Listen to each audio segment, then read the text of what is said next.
ନମସ୍କାର, କିପରି ଅଛନ୍ତି? ସମସ୍ତେ ଭଲ ଅଛନ୍ତି ତ? ଚାଲନ୍ତୁ ଆମେ ଆରମ୍ଭ କରିବା ମୋ ଜ୍ଞାନ ମୋ ଚ୍ୟାନେଲକୁ ଆପଣମାନଙ୍କୁ ସ୍ୱାଗତ।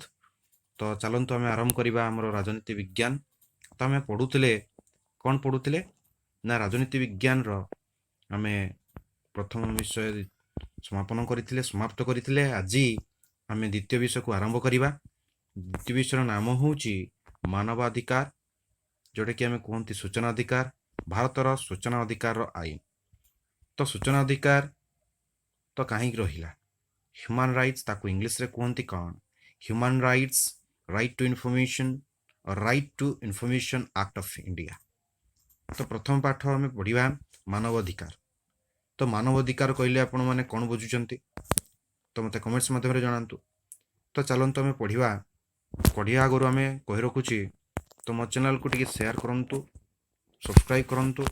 ସବସ୍କ୍ରାଇବ୍ ସେୟାର ମାଧ୍ୟମରେ ଆମ ଚ୍ୟାନେଲକୁ ଟିକେ ସ୍ୱାଗତ କରନ୍ତୁ।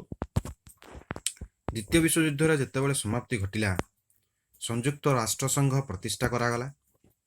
ଦ୍ୱିତୀୟ ବିଶ୍ୱଯୁଦ୍ଧରେ ଦେଖାଗଲା କି ଅନେକ ଲୋକ ଗୋଟିଏ ପ୍ରକାରର ଗଣହତ୍ୟା ହେଲା ପରି ହୋଇଥିଲା। ଯାହାଫଳରେ କ'ଣ ହେଲା ନା ସଂଯୁକ୍ତ ହୋଇକି ରାଷ୍ଟ୍ରସଂଘ ଏକ ପ୍ରତିଷ୍ଠା କଲେ। କ'ଣ ପ୍ରତିଷ୍ଠା କଲେ ନା ଏହାର ଯେଉଁ ସନନ୍ଦ ତିଆରି କରାଗଲା, ସେଥିରେ ମାନବାଧିକାରକୁ ବିଶ୍ୱ ସ୍ତରରେ ମୌଳିକ ଅଧିକାର ରୂପେ ଗୁରୁତ୍ୱ ଆରୋପ କରାଗଲା।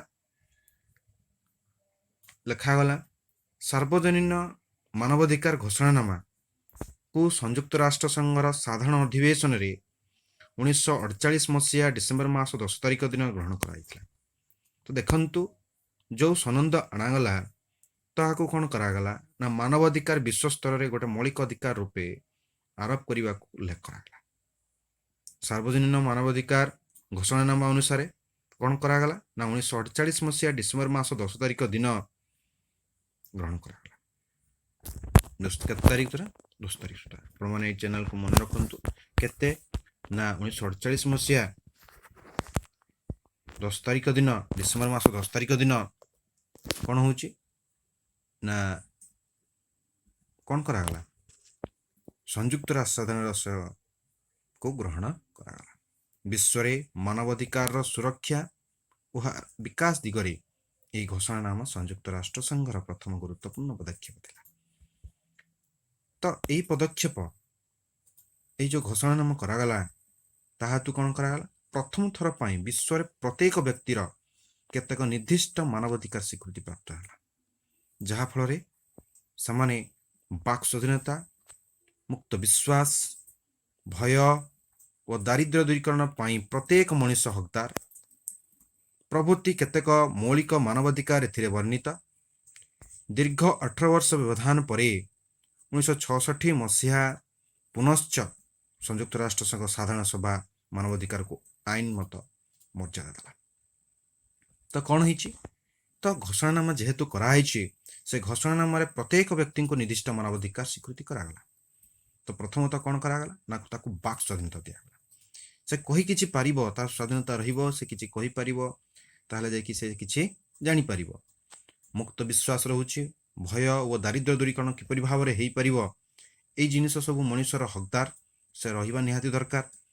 ତାର ମନୁଷ୍ୟ ମୌଳିକ ମାନବାଧିକାର ରହିବା ନିହାତି ଦରକାର, ଯାହାଫଳରେ ତାର ସମାଜର ବିକାଶ ସେ କରିପାରିବ, ନିଜର ବିକାଶ କରିପାରିବ।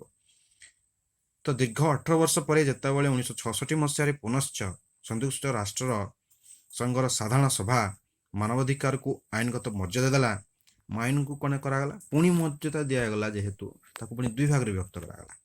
ପ୍ରଥମତଃ କ'ଣ କରାଗଲା? ନାଗରିକ ଓ ରାଜନୈତିକ ଅଧିକାର ଗୁଡ଼ିକ ରଖାଯାଇଥିବା ବେଳେ ଦ୍ୱିତୀୟଟିରେ ଅର୍ଥନୈତିକ, ସାମାଜିକ ଓ ସାଂସ୍କୃତିକ ଅଧିକାର ଗୁଡ଼ିକୁ ରଖାଯାଇ ଆଇନ ତିଆରି କରାଗଲା। ଏହାର 10 ବର୍ଷ ପରେ ଅର୍ଥାତ୍ 1976 ମସିହାରେ ସଂଯୁକ୍ତ ରାଷ୍ଟ୍ରସଂଘର ସଦସ୍ୟ ରାଷ୍ଟ୍ରଗୁଡ଼ିକୁ ଅନୁମୋଦନ ପ୍ରଦାନ କରି ସାରିବା ପରେ ଏହାକୁ କାର୍ଯ୍ୟକାରୀ କରାଗଲା। ତ ପ୍ରଥମତଃ ଆସିଥିଲା 1948 ମସିହାରେ, ଦ୍ୱିତୀୟ ତାର 18 ବର୍ଷ ପରେ ଆସିଲା 1966 ମସିହାରେ, ଏବଂ ତୃତୀୟ ଥର ପାଇଁ ଯେତେବେଳେ ଆସିଲା 1976 ମସିହାରେ ସଂଯୁକ୍ତ ରାଷ୍ଟ୍ରର ଅନୁମୋଦନ ପ୍ରଦାନ କରାଗଲା ଏବଂ ତାହାକୁ କାର୍ଯ୍ୟକାରୀ କରାଗଲା। ତ ପରେ 1993 ମସିହାରେ ଭିଏନା ଘୋଷଣାନାମା କାର୍ଯ୍ୟକାରୀ ଘୋଷଣା କରାଗଲା। এই ଭିଏନା ଘୋଷଣାନାମା କ'ଣ କରାଗଲା ନା ଗଣତାନ୍ତ୍ରିକ ଅର୍ଥନୈତିକ ବିକାଶ ଓ ମାନବାଧିକାର ପରସ୍ପର ସହିତ କ'ଣ କରାଗଲା ସଂଲଗ୍ନ ବୋଲି ଦର୍ଶାଗଲା, ଯାହାକି ଦେଖାଗଲା। ଏବଂ ଏହିପରି ଭାବରେ ତାର ଐତିହାସିକ କିଛି ଭିତ୍ତିଭୂମି ରହିଲା, ମାନବାଧିକାର ରହୁଛି। ତ ଚାଲନ୍ତୁ ଆମେ ତାହାକୁ ଦେଖିବା। ତ ମାନବାଧିକାରର ସମ୍ପର୍କରେ ବହୁ ପୂର୍ବରେ କ'ଣ କରାଗଲା ନା ଦେଖିବା ପାଇଁ ଗଲେ ମାନବାଧିକାର ସମ୍ପର୍କରେ ବହୁ ପୂର୍ବରୁ ମାଗ୍ନା କାର୍ଟା ଆମେରିକାର ସ୍ୱାଧୀନତା ସଂଗ୍ରାମର ଘୋଷଣାନାମା ଓ ଫରାସୀ ବିପ୍ଳବର ଘୋଷଣାନାମାରେ କେତେକାଂଶରେ କ'ଣ କରାଗଲା ସୂଚିତ କରାଯାଇଥିଲା। ତ ଏଗୁଡ଼ିକ ଦେଖାଗଲା କି ଏଗୁଡ଼ିକ ନକାରାତ୍ମକ ଅଧିକାର, ଯାହାଗୁଡ଼ିକ ପ୍ରତ୍ୟେକ ନାଗରିକଙ୍କର, ପ୍ରତ୍ୟେକ ଦେଶ ନାଗରିକଙ୍କର ଖରାପ ପ୍ରଭାବ ପଡ଼ିପାରେ।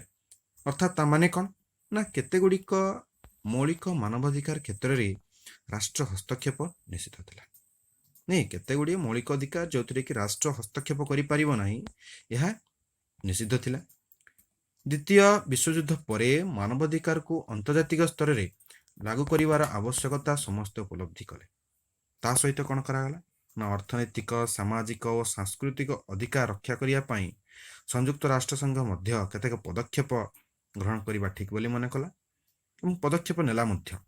ସାର୍ବଜନୀନ ଘୋଷଣାନାମା ତିଆରି କରାଗଲା। ମାନବାଧିକାରର ସାର୍ବଜନୀନ ମାନବାଧିକାର ଘୋଷଣାନାମା ସର୍ବପ୍ରଥମେ ସଂଯୁକ୍ତ ରାଷ୍ଟ୍ରସଂଘ ଏ ଦିଗରେ ପଦକ୍ଷେପ ଗ୍ରହଣ କଲେ। ତ ପ୍ରତ୍ୟେକ ବର୍ଷ ଡିସେମ୍ବର ମାସ 10 ତାରିଖ ଦିନ ମାନବାଧିକାର ଦିବସ ପାଳନ କରାଯାଏ, ନୁହେଁ କି? କେତେ ମସିହାରେ, କେଉଁ ଦିନ? ପ୍ରତ୍ୟେକ ବର୍ଷ ଡିସେମ୍ବର ମାସ 10 ତାରିଖ ଦିନ ମାନବାଧିକାର ଦିବସ ପାଳନ କରାଯାଏ। ତ ବିଗତ ଦଶନ୍ଧି ଘଡ଼ି ମାନବାଧିକାର ବିକାଶ ତିନିଟି କ୍ଷେତ୍ରରେ ଦେଇକି ଯାଉଛି। ପ୍ରଥମତଃ କ'ଣ ରହିଲା, ତାର ପରିସର ବୃଦ୍ଧି କରିବା ପାଇଁ ପଡ଼ିଲା। ପ୍ରଥମତଃ ଦେଖିବା ପାଇଁ ଗଲେ ଗଣହତ୍ୟା ନିଷେଧ, ଲୋକମାନଙ୍କର ହତ୍ୟା ଯେଉଁ କରାଯାଉଛି ତାକୁ କିପରି ଭାବରେ ହଟାଯାଇ ପାରିବ ଏବଂ ମହିଳା, ଶିଶୁ ଓ ସମାଜର ଦୁର୍ବଳ ଶ୍ରେଣୀର ବ୍ୟକ୍ତିମାନଙ୍କୁ ତାଙ୍କୁ ସୁରକ୍ଷା ପ୍ରଦାନ କରାଯିବ। ବର୍ତ୍ତମାନ ମାନବାଧିକାର ପରିସର ଭିତରେ ରହୁଛି ଖାଦ୍ୟ ସୁରକ୍ଷା, ସୁସ୍ଥ ପରିବେଶ, ଗଣହତ୍ୟାରେ ନିୟୋଜିତ ଅସ୍ତ୍ରଶସ୍ତ୍ରର ହ୍ରାସ ଇତ୍ୟାଦି। ଦ୍ୱିତୀୟତଃ କ'ଣ ରହୁଛି, ମାନବାଧିକାର ସୁରକ୍ଷା ଲାଗି ନୂଆ ନୂଆ ଆଇନ ଓ ଅନୁଷ୍ଠାନ ଗୁଡ଼ିକ ସୃଷ୍ଟି କରାଯାଉଛି। ତୃତୀୟତଃ ସ୍ୱେଚ୍ଛାସେବୀ ଅନୁଷ୍ଠାନ ଏବଂ ଅନ୍ୟ ବେସରକାରୀ ସଂସ୍ଥା ଗୁଡ଼ିକରେ ମାନବାଧିକାର ସୁରକ୍ଷା ଦିଗରେ ଅଧିକ ସକ୍ରିୟ ହୋଇଯାଇଛନ୍ତି। ଯେମିତିକି ଆମେ ଦେଖିବା ଆମନେଷ୍ଟି ଇଣ୍ଟରନ୍ୟାସନାଲ ଗୋଟେ, ହ୍ୟୁମାନ ରାଇଟ୍ସ ୱାଚ୍ ଗୋଟେ ଆଦି ଏଇଭଳି ଭାବରେ ଗୁରୁତ୍ୱପୂର୍ଣ୍ଣ କିଛି ରହିଛି, ଯେଉଁ ମାଧ୍ୟମରେ ପ୍ରତ୍ୟେକ ନାଗରିକ ସେମାନଙ୍କର ଦାୟିତ୍ୱ ବହନ କରିପାରିବେ ଏବଂ ସ୍ୱାଧୀନତା ଭାବରେ ସେମାନେ ଚଳିପାରିବେ ଏବଂ ତାଙ୍କର ମାନବାଧିକାର ନିହାତି ରହିବା ଦରକାର, ଯାହାଫଳରେ ସେମାନେ ସ୍ୱାଧୀନତା ପାଇପାରିବେ, ବାକ୍ ସ୍ୱାଧୀନତା ପାଇପାରିବେ, କିନ୍ତୁ ତାଙ୍କର ପ୍ରତ୍ୟେକ କାମରେ ନିଜର ସୁରକ୍ଷା ପ୍ରଦାନ କରାଯାଇପାରିବ। ତ ଚାଲନ୍ତୁ ଏବଂ ଏହି ଚ୍ୟାନେଲକୁ ଟିକେ ସେୟାର କରନ୍ତୁ, ସବସ୍କ୍ରାଇବ୍ କରନ୍ତୁ। ତ ପିଲାମାନଙ୍କୁ କିପରି ଭାବରେ ଲାଗୁଛି ମୋ ଚ୍ୟାନେଲ ଟିକେ କମେଣ୍ଟସ୍ ମାଧ୍ୟମରେ ଜଣାନ୍ତୁ। ତ ସେୟାର କରନ୍ତୁ ସମସ୍ତେ। ଜୟ ଜଗନ୍ନାଥ। ଏଇଠି ରଖିବା ଆମର ବର୍ତ୍ତମାନ ପାଠ।